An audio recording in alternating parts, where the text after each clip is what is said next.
12월 3일 목요일입니다. 새벽기도 시간에 하나님께서 우리에게 주시는 말씀은 창세기 11장 1절부터 9절 말씀입니다. 제가 봉독하도록 하겠습니다. 온 땅의 언어가 하나요 말이 하나였더라. 이에 그들이 동방으로 옮기다가 시날 평지를 만나 거기 거류하며 서로 말하되 자 벽돌을 만들어 견고히 굽자 하고 이에 벽돌로 돌을 대신하여 역청으로 진흙을 대신하고 또 말하되 자 성읍과 탑을 건설하여 그 탑 꼭대기를 하늘에 닿게 하여 우리 이름을 내고 온 지면에 흩어짐을 면하자 하였더니 여호와께서 사람들이 건설하는 그 성읍과 탑을 보려고 내려오셨더라. 여호와께서 이르시되 이 무리가 한 족속이요 언어도 하나이므로 이같이 시작하였으니 이후로는 그 하고자 하는 일을 막을 수 없으리로다. 자 우리가 내려가서 거기서 그들의 언어를 혼잡하게 하여 그들이 서로 알아듣지 못하게 하자 하시고 여호와께서 거기서 그들을 온 지면에 흩으셨으므로 그들이 그 도시를 건설하기를 그쳤더라. 그러므로 그 이름을 바벨이라 하니 이는 여호와께서 거기서 온 땅의 언어를 혼잡하게 하셨음이니라. 여호와께서 거기서 그들을 온 지면에 흩으셨더라. 아멘. 하나님처럼 되려는 인간의 욕망은 어디서 멈추게 될까요? 하나님을 배제하고 인간의 왕국을 건설하고자 하는 시도는 언제까지 계속될까요? 자신의 죄를 합리화하면서 자기 생존의 기반을 구축하려는 인간의 생각은 얼마나 지속될 수 있을까요? 창세기 3장 5절에서 너희가 그것을 먹는 날에는 너희 눈이 밝아 하나님과 같이 되어 선악을 알 줄 하나님이 아심이라. 이 결정적인 뱀의 말에 넘어갔던 하와였고 또 함께 먹은 아담이었습니다. 하나님 앞에서 분노하여 동생을 죽인 가인, 방랑자가 되리라 하셨던 말씀을 어기고 에덴 동편 놋 땅에 거주를 시작한 가인, 죄의 역사가 계속되고 이는 가인의 자손뿐만이 아니라 아담의 아들 셋을 통한 그 후손들에게도 죄는 발생하였습니다. 노아의 시대에 홍수를 통해서 하나님께서 심판하셨지만 그 직후에도 죄는 계속됩니다. 오늘의 본문은 인류 역사가 추구해온 배반과 반역의 역사의 원형을 보여주고 있습니다.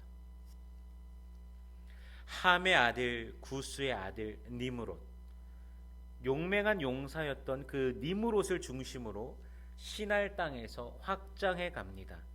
그리고 오늘은 그 시날의 바벨에서의 이야기를 다루고 있습니다. 인류가 시날 평지를 만나 큰 도시국가와 같은 성을 쌓고 거대한 탑을 쌓기 시작합니다. 심판에 대한 저항이고 권위에 대한 도전입니다. 4절에 보니까요. 또 말하되 자 성읍과 탑을 건설하여 그 탑 꼭대기를 하늘에 닿게 하여 우리 이름을 내고 온 지면에 흩어짐을 면하자 하였더니 이렇게 기록되어 있습니다. 홍수로 인하여 쓸려갔던 그 과거를 분명히 이들은 들어서 알고 있습니다. 그들의 할아버지 때에서 일어난 일입니다. 살아오면서 지속적으로 그 홍수 심판을 그리고 방주를 통해 일어났던 살아남았던 그 은혜를, 그 이야기를 분명히 들었을 것입니다. 그렇다면 인간이 해야 될 반응은 무엇입니까? 하나님을 두려워하고 그분을 경외함으로 복종함으로 살아가는 것입니다. 하나님께서 주신 지혜는 그들의 죄의 결과가 무엇인지 알고 있습니다. 온 지면에 흩어지게 되는 것도 알고 있습니다. 그러나 이렇게 하면 하나님도 얻지 못하겠지, 방법이 없겠지 하면서 자신들의 힘으로 성읍과 탑을 쌓아서 올리고 있습니다. 누구한테까지 닿으려고 하고 있습니까? 바로 하나님에게까지입니다. 하나님의 주 되심을 부정하고 그분께서 주시는 복을 욕망의 도구로 삼는 인간의 교만은 오늘도 이어지고 있습니다. 세상에서도 일어나고 이단에서도 일어나고 때로는 교회 안에서도 일어나고 있습니다. 어떤 대형 교회를 보면은 무슨 속된 말로 조폭들의 모임인 것 마냥 담임 목사님이 걸어가면은 부교역자들이 일렬로 나란히 이렇게 벽으로 이렇게 나란히 섭니다. 양쪽으로 서서 90도로 인사를 합니다. 담임 목사는 뭐 인사를 받는지 안 받는지 그냥 아무렇지도 않게 그 길을 지나갑니다. 모두가 하나님 앞에서 똑같이 부름 받은 자들임이 마치 부정되어지는 것 같기도 합니다. 그것뿐이겠습니까? 교회 안에서 이중장부가 쓰여지고 앞에서 드러나는 것은 선으로서 보여지지만 뒤에서는 죄를 행하면서도 아무렇지도 않아 합니다. 목회자들 가운데서도 그런 사람이 있다라면 성도들 가운데도 분명히 또 그런 사람들이 있을 것입니다. 또한 그들을 통해서, 그런 목회자를 통해서 또 어떻게 성도들에게 또 흘러가겠습니까? 영향을 끼치겠죠. 장로님들 중에서도, 안수 집사님들 중에서도, 권사님들 중에서도, 집사님들 중에서도, 성도님들 가운데도 분명히 그런 좋지 않은 마음을 갖고 계시는 분들도 있습니다. 그것이 바로 오늘 우리의 삶에서 죄로 더 선명하게 드러나게 됩니다. 바벨이 균열되도록 우리는 세상을 배신하고 죄에서 돌이키며 하나님의 말씀을 향하여 달려가야 됩니다. 여러분, 사도 바울이 이렇게 고백합니다. 고린도전서 9장 27절에요. 내가 내 몸을 쳐 복종하게 함은 내가 남에게 전파한 후에 자신이 도리어 버림을 당할까 두려워함이로다. 두렵고 떨림으로 날마다 자신의 몸을 쳐서 복종했다고 합니다. 누가요? 사도 바울이요. 하지만 지금 우리는 어떻습니까? 우리에게 복음이 너무 쉬운 것이 되지 않았습니까? 간단하게 그냥 나 믿어라고만 말하면 그저 끝나는 것이 되어버렸습니다. 마음속에서 나의 삶을 송두리째 바꿔서 세상을 향하여 있었던 내 걸음을 180도 바꿔서 하나님께 매달리는 삶, 그분을 향한 삶이 되어야 하는데 너무 쉽게 세상의 손을 아무렇지도 않게 잡습니다.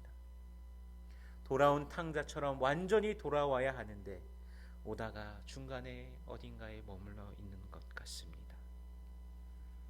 돌아와야 합니다. 하나님께 행했던 그 바벨의 반역, 흩어짐을 면하기 원했던 그들은 하나님의 흩으심으로 이어지게 됩니다.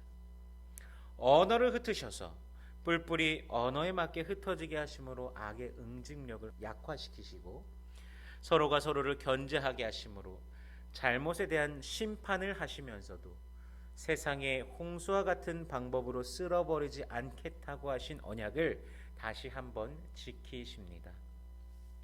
인간의 죄악의 순간 중 심판받아 마땅한 그 순간에도 하나님께서는 언약을 잊지 않으십니다.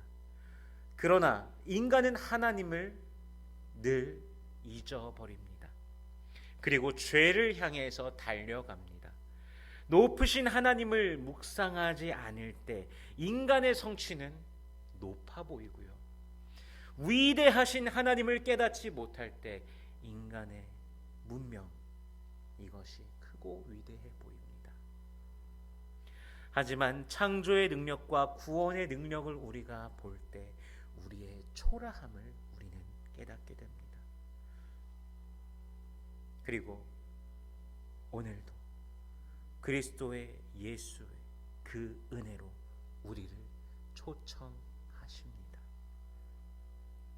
죄에 대한 처절한 깨달음, 그리고 우리 자신을 복음 앞에, 말씀 앞에 쳐서 복종하며 믿음의 경주를 힘써 달려야 합니다.